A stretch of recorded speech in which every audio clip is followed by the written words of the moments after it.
For most of Evimora's history, movement was bound to the ground.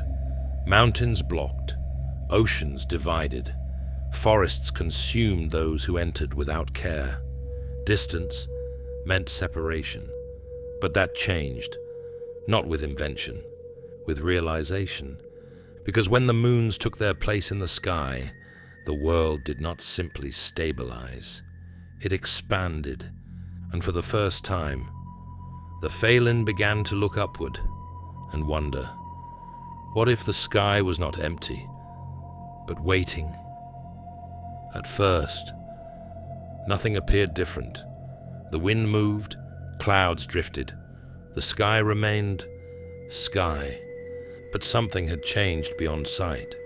The moons had reshaped the invisible architecture surrounding Evimora, and within that unseen structure, something flowed, not air, not light, something between. Corridors threaded through the sky itself. These were not created, they were revealed. Ether currents, permanent, predictable, and patient, waiting for someone curious enough to follow them. Long before ether was understood, the Faelin were already reaching for the sky, not for travel, for joy. From cliff edges, from mountain heights, they leapt. With crude gliders stitched from bark fiber, bone, and instinct, they rode the air. At first, it was reckless, a test of courage, a moment of freedom between ground and fall. But something strange began to happen. Some flights lasted longer than they should have. Some paths held, as if the air itself refused to let go. Some felt guided, and those who paid attention began to notice patterns. Not wind, not gravity, something else. Something that did not belong to the sky or the ground. Ether, the first to understand, were not inventors. They were observers, sky watchers, hunters, travelers of high places. They recorded what others ignored, glide paths that carried too far, upward pulls where falling should have been certain, moments where motion felt assisted. One early record remains. The author's name is lost, but the words endure. It is not the air that moves, it is the unseen medium beyond it, something that does not belong to sky or soil. And with that, the sky became something new, not a boundary, a network. Once understood, ether could not be ignored. Gliders became pioneers, not of flight, but of alignment. To skyweave was not to control the sky. It was to read it, to feel incoming currents before they touched you, to surrender control without losing direction, to move with something larger than yourself, without being consumed by it. It was not magic, it was mastery, and it was dangerous.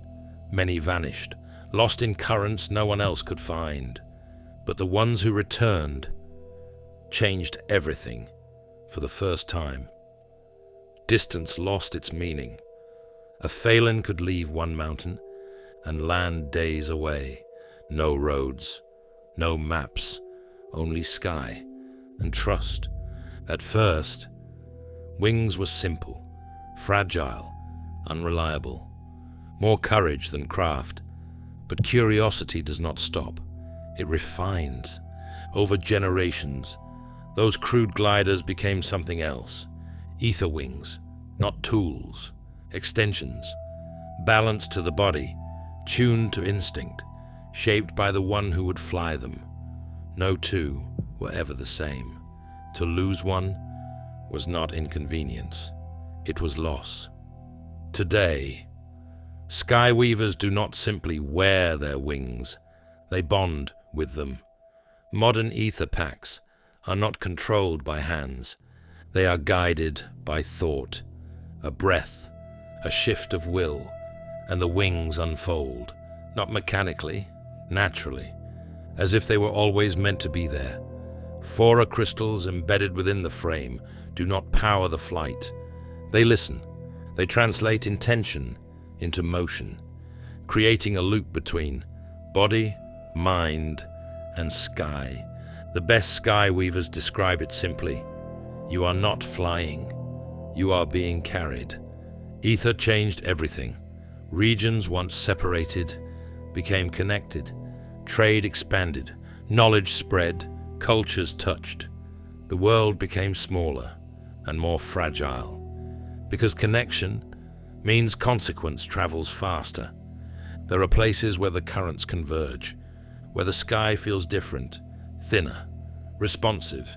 These are Aether points, not built, recognized, refined over time. Stone terraces carved for landing, resonance markers for timing, crystal networks that allow points to speak. They are not just locations, they are thresholds between world and movement. With connection came responsibility. Not everyone who can fly should. Aether points are guarded by watchers, Skyweavers trained beyond mastery. They are not simply protectors, they are navigators, enforcers of sky law, responders to danger, interpreters of the currents themselves. They live between sky and ground, trusted by both. The sky is shared, which means it is dangerous. Currents must be respected. Routes must be followed. Timing must be exact, because one mistake in the sky does not remain isolated.